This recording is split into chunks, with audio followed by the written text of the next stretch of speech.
Number 10. Assault with a deadly beer bottle. South Carolina TV news anchor Kami Jo Rossler got into some serious trouble in 2020 when she smashed a beer bottle over a man's head. According to the police, she attacked the man during a heated debate over politics. Yikes. Kami was 28 years old at the time of the incident and was working as a morning news anchor for WIS-TV in Columbia. She got into an argument with her victim as she was sitting outside in Sioux Falls, South Dakota. Police spokesman Sam Clemens said the pair knew each other, but were not in any kind of relationship. They were talking, politics came up, and it wasn't long before things got heated. Kami took a beer bottle and swung it as hard as she could. She cracked the man over the head, cutting his face open. Double yikes. When the paramedics arrived, the victim refused medical attention and said he would see his own doctor, but Clemens said he was probably going to need stitches because he was bleeding pretty badly. Kami was arrested shortly after and had her name wiped off the website of WIS-TV. Nobody really knows what happened to her after that, but her photos have been removed altogether from the news site, and her career seems to be in purgatory. Plus, she's facing a charge of aggravated assault and could spend 15 years in jail. Number 9. Naked and asleep.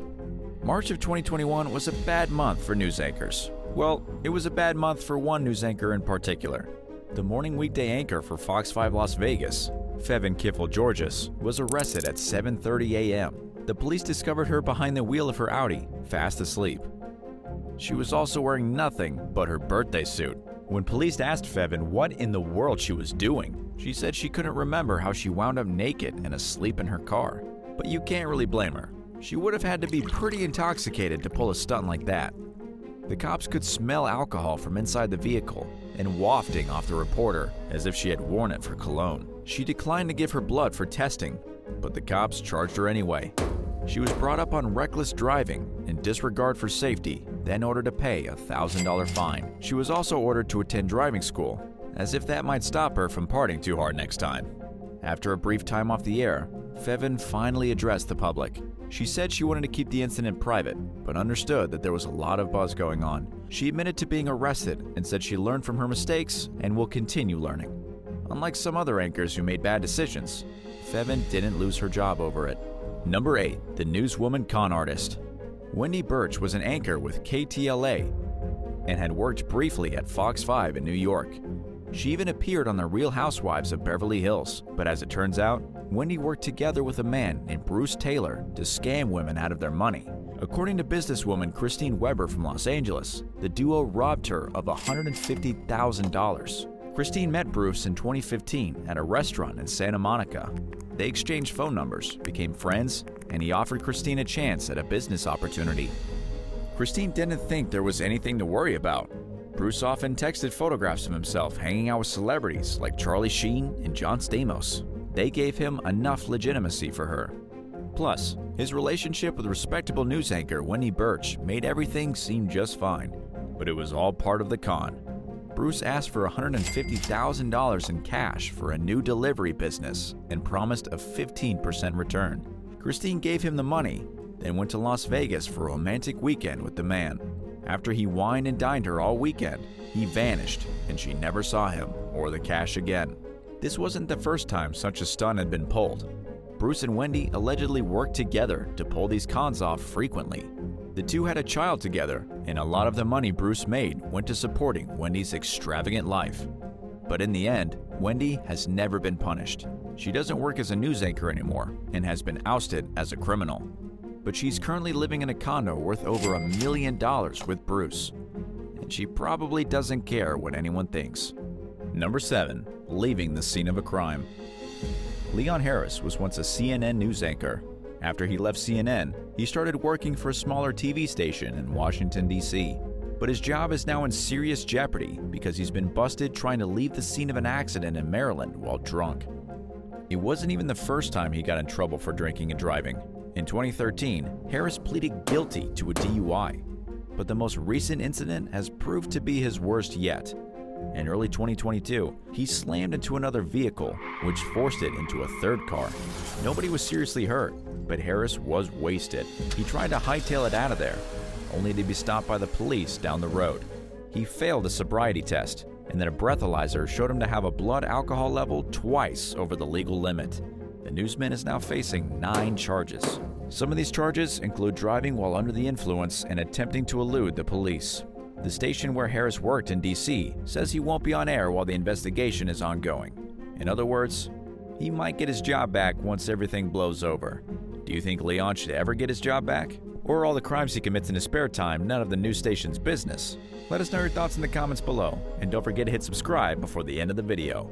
Number 6. Domestic violence. A weekend news anchor in Iowa has been arrested for domestic violence. Her name is Danielle Meskel, and she works for KWWL. According to the cops, Danielle beat up her boyfriend. It happened in May of 2021. Danielle was in her apartment with her boyfriend when an argument broke out. Whatever it was they were fighting about, it was enough for Danielle to begin hitting and kicking her boyfriend. She full-on assaulted him. The screaming got so bad that one of the tenants in the building called the police. When the cops showed up, they saw Danielle's boyfriend fleeing the apartment with an ice pack against his face and one of his eyebrows swollen. After the incident, Danielle lost her job. But this is where a lot of the journalists stopped reporting on the case. What happened next is more important. Danielle went to the court and won a verdict of not guilty by unanimous decision. She had been called an abuser by the public and shamed out of her job as a news anchor, yet she wasn't the guilty party. As was revealed in court, she was the one who had been beaten that night. Her boyfriend provoked her into an altercation, put her in a chokehold, and slammed her onto the bed.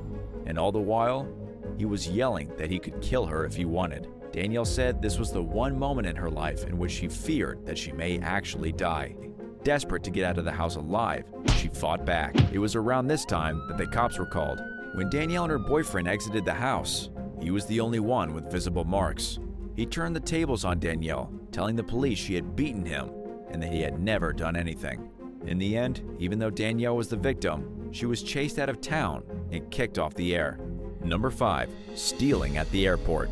Los Angeles news anchor Lou Parker was arrested at the Los Angeles International Airport on November 2, 2016. She was arrested for stealing somebody's earphones. According to the airport police, Lou was booked on petty theft and then released. It happened at about 7 o'clock in the morning while Lou was moving through the screening area in Terminal 6. As she was getting through the security station, she saw the earbuds and put them in her pocket. It proved to be a very bad decision as they belonged to an off-duty homicide detective. The officer followed Lou through the airport and arrested her after she boarded the plane as a private citizen. Why would a respectable news anchor steal somebody's headphones? According to Lou, it was a misunderstanding. She claimed that she noticed the earbuds and picked them up with every intention to return them to the owner. She had seen who they belonged to earlier in the line, but after she moved from security, she couldn't find the owner of the headphones. Pressed for time, she eventually had to board her own plane. In the end, nobody knows the truth except for Lou. Either this was a classic case of good citizen gone wrong, or she's secretly a kleptomaniac. Number 4. A threat to national security. Australian news anchor Cheng Lei was arrested in China while on a trip to Beijing as posing a threat to national security. It was 2020 in the middle of summer when Cheng was taken into a secret detention center and held against her will. She was only allowed to be visited by Australian consular staff via video, and the Chinese never said why she was detained. It wasn't until quite a bit later that a spokesman for the foreign ministry finally admitted she was under suspicion of carrying out illegal activities. But nothing more was provided. For a bit of background, Cheng was born in China in 1975, but moved to Australia with her family and became a successful news anchor. She worked for a Chinese-owned English-language channel in Beijing called CGTV. Before that, she worked as CNBC's China correspondent for 9 years. Fast forward to today, Cheng is still stuck in China, imprisoned, and unable to contact the outside world. She is a citizen of Australia with 2 kids, who's being held under suspicion of being a spy. And sadly, there's no signs that she'll be allowed to return to Australia anytime soon, or that she's even going to be charged with a crime. Number 3. Solicitation in Texas. Anthony Pittman worked as a morning anchor at ABC 7 from 2000 to 2010. In January of 2020, he was busted for solicitation. Anthony made a pretty good life for himself as a sports anchor and reporter at KABB in San Antonio. He also spent time working in life insurance and volunteering at a church. In 2013, he made the change to anchor at KVII in Amarillo. On the outside, he looked like a perfectly ordinary guy, but at night, he had a hunger that could only be satisfied by paying women to spend time with him. We don't know what he was thinking when he went out that night trolling for females, but we do know he got caught and he vanished from the spotlight. He was looking at a fine of $2,000 and up to 180 days in jail, but we don't know what happened to him. After the arrest, he fell off the map and hasn't been seen on TV. Number 2. Caught shoplifting. Martha Vasquez worked in the broadcasting industry for 35 years and was a respected member of the trade. She was one of the most beloved news anchors in the history of Tucson, Arizona. But in February of 2012, she made a decision that would ultimately ruin her life. Martha shoplifted a hoodie worth $338 and a pair of earrings worth $30. She was busted at the mall and her life crumbled around her. She was banned from the mall, which is pretty embarrassing considering she was in her 40s at the time. And she was booted off TV, fired, in the most humiliating way possible. She was a very successful woman who threw it all down the drain to steal a couple of things she could easily afford. Martha never faced any serious legal consequences. It was only shoplifting. It's not like she robbed a bank. After her career was over and things died down a bit, she agreed to be interviewed by one of her former colleagues at the news station. When asked why she did it, she gave an interesting answer I think we can all connect with. Martha said it wasn't about stealing, but about quitting her job. She claimed to be depressed and stressed because of all the pressure she had as an anchorwoman. She wanted to leave it all behind, but couldn't bring herself to quit. By shoplifting and getting caught, she saved herself the trouble of having to quit the business herself. In other words, it was a cry for help. And number 1, beaten with a garden tool. Ann Presley was beaten to death with a garden tool by a psychotic man named Curtis Lavelle Vance. Ann was a beautiful, talented, and well-respected television anchorwoman in Arkansas. She had a bright future ahead of her, and she would still be alive today. But Curtis, unhinged mentally, beat her senseless in her own home. It all happened when Ann woke up and found that Curtis had slipped into bed beside her like something out of a creepy horror movie. What happened next was terrible and tragic. Curtis beat her with the wooden handle of a garden tool so viciously that her left arm was shattered as she tried to shield her face. This is according to Little Rock Police Detective Tommy Hudson. The attack continued until Ann was bludgeoned into unconsciousness. Curtis broke into her house on October 20th, 2008. 5 days later, Ann was pronounced dead at the hospital. Curtis was arrested by the police and charged with capital murder in November of 2009. He was sentenced to life in prison without the possibility of parole. As for the motive, it was completely random. She wasn't Curtis's first victim either. He had a history of breaking into women's houses, assaulting them, and then running away with whatever he could carry. What's the craziest news anchor fail from your local area?